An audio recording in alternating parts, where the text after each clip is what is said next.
Bom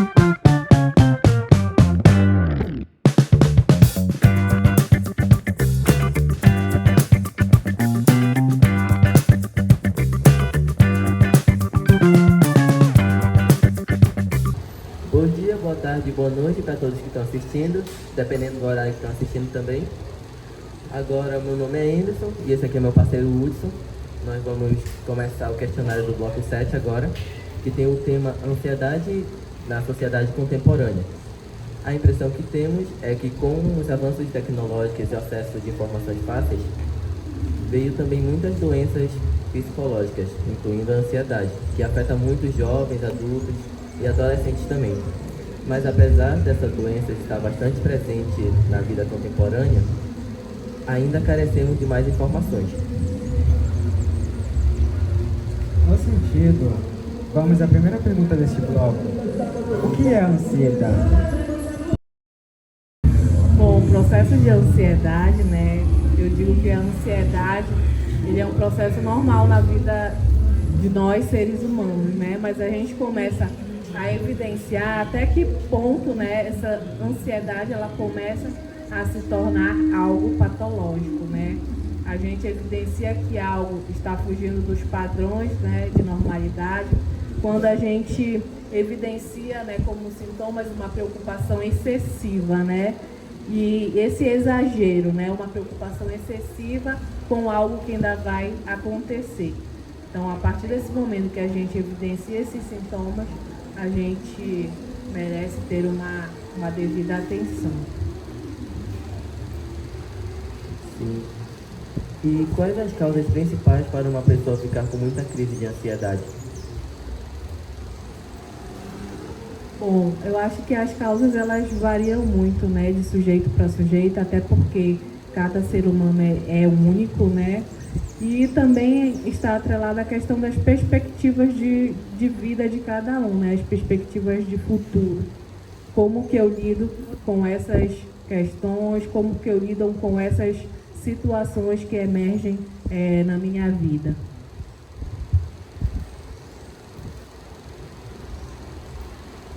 Pessoas com ansiedade durante a adolescência podem ficar com ansiedade até a fase adulta? Bom, essa questão, ela varia muito, né? Até porque o processo de ansiedade, geralmente quando a pessoa, o indivíduo, o sujeito, o adolescente está passando por uma fase, é aconselhável que ele procure a ajuda de um profissional especializado na área, né? No caso do psicólogo, dependendo também de cada situação, de cada caso, muitas das vezes, mediante a avaliação do profissional de psiquiatria, pode estar adentrando com questões medicamentosas. Então, isso daí também varia muito de tratamento para tratamento, de sujeito para sujeito.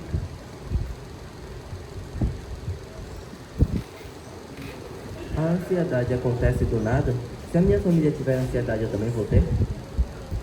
Não necessariamente, né? Até como eu disse, tem casos em que existe uma predisposição, mas isso não é o fator preponderante para dizer que se a sua família tem crise de ansiedade, você vai ter também. Não. Depende também da situação vivenciada, depende de inúmeros fatores. Não é uma via de regra, né?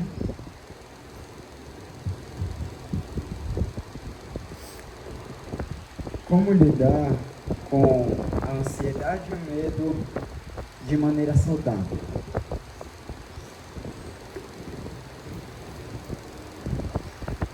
Bom, sobre essa questão da como lidar, né, com a ansiedade e o medo de uma forma saudável, como eu havia sinalizado anteriormente.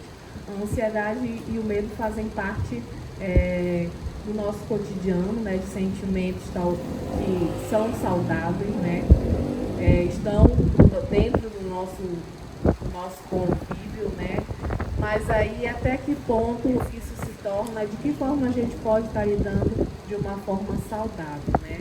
A gente lidar de uma forma saudável a partir do momento em que a gente consegue compreender, né? Consegue interligar que esse sentimento ele pode ser passageiro, que aquilo ali pode se dar de uma forma momentânea e que isso daí também não vai prejudicar as nossas atividades cotidianas, minha relação comigo, com os meus pares, com a sociedade como um todo. Então, de a gente compreender que esses sentimentos eles são naturais, mas a forma como eu lido com isso é que vai acabar interferindo, né? Vai acabar evidenciando se esse sentimento ele é saudável ou se ele acaba se tornando algo patológico. Algo patológico seria já no caso em que isso acaba interferindo dentro das minhas atividades cotidianas. Por exemplo, se antes eu tinha o hábito, né, de sair com os meus amigos e esse processo de ansiedade ele acaba influenciando, ou se essa crise de ansiedade muitas das vezes acaba influenciando também nos meus estudos. Eu não consigo ir para a escola, não consigo ter uma atenção, né, na matéria e no estudo e assim sucessivamente. E aí a gente começa a verificar que algo está errado e que precisa também de uma ajuda de uma equipe multiprofissional. Sim. Aí, prosseguindo com tudo, tem mais uma pergunta. Como ajudar alguém que tem ansiedade? Bom, o processo de ajudar uma pessoa que tem ansiedade, né, existe algumas terapias alternativas que a gente acaba sinalizando que fazem bem, né, para esse processo de ansiedade. Uma delas é a questão da manutenção de uma atividade física, né, regularmente, a questão de uma alimentação também saudável, a questão da preservação do sono e também tem outras atividades, como por exemplo a questão da yoga, também acaba se tornando um fator que trabalha muito essa questão da mente, da concentração. Então é algo relaxante que estimula também a pessoa a manter esse nível mais, vamos dizer, mais leve, mais retraído. Então são atividades que podem estar te ajudando. Questão de uma caminhada pode te ajudar também. Então, de práticas que a gente pode estar exercendo e que pode estar contribuindo para a minimização desses sintomas de ansiedade. É preciso tomar algum medicamento para controlar a ansiedade? Nesse caso, eu digo que varia muito de caso para caso. E aí isso vai depender do grau de ansiedade que esse sujeito esteja vivenciando, né? Alguns casos há-se a necessidade de uma intervenção medicamentosa e outros não.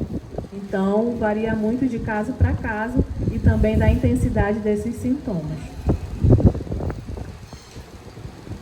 E agora tem a última pergunta. O que leva as pessoas a se automutilarem? Bom, a questão da automutilação ela é um tema muito evidente, né, na comunidade escolar. Principalmente durante o período da pandemia também, a gente evidenciou um aumento excessivo de jovens e adolescentes cometendo o processo de automutilação. E aí os estudos, a literatura vem estar salientando que as grandes causas, né, o que vem por trás desse processo de automutilação está relacionado aos conflitos familiares. Ou seja, são crianças e adolescentes em que não têm uma base familiar consolidada, onde os vínculos muitas das vezes são vínculos fragilizados e até mesmo rompidos. E aí essas pessoas, como uma maneira de dar fim, né, a essa dor, a esse sofrimento, elas acabam se autolesionando.